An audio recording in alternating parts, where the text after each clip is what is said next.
கும்பகோணத்தில் கடைவாசலில் தகராறு செய்த போது விரட்டி அடிக்கப்பட்ட போதை ஆசாமி கீழே விழுந்து உயிரிழந்தார். அந்த காட்சியை பார்க்கலாம்.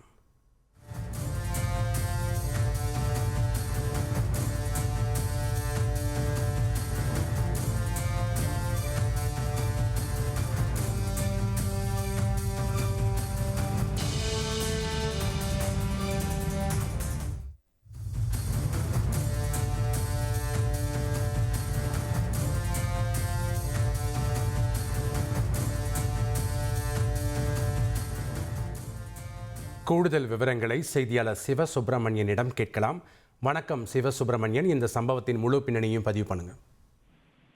கடைவாசலில் தகராறு செய்தவரை விரட்டி தள்ளிய போது அவர் கீழே விழுந்து உயிரிழந்த சம்பவம் கும்பகோணம் அருகே பரபரப்பை ஏற்படுத்திய நிலையில் தற்போது அந்த சிசிடிவி காட்சி வெளியாகியுள்ளது.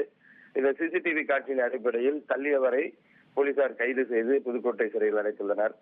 கும்பகோணம் அருகே நாச்சியார் கோயில் பகுதியில் பாக்யராஜ் என்பவர் பல்வேறு கடைகளில் கூலி வேலை செய்து வருகிறார். இந்த நிலையில் இவர் நாச்சியார் கோவில் கடை வீதியில் அடவி கடை முன்பாக தகராறு செய்து வந்ததாக கூறப்படுகிறது. இதனால் கோபமடைந்த கடை உரிமையாளர் சிவசிதம்பரம் என்பவர் சத்தம் போட்டு விரட்டியுள்ளார். மீண்டும் திரும்பி வந்து அதே இடத்தில் சத்தம் போட்டு தகராறு செய்ததாக கூறப்படுகிறது. இதனால் ஆத்திரமுற்ற சிவசிதம்பரம் கடைக்கு அருகே இருந்த விறகு கட்டை ஒன்றை எடுத்துக்கொண்டு அவரை அடித்து விரட்டியுள்ளார். அப்போது எதிர்பாராத விதமாக அவர் கீழே விழுந்துள்ளார்.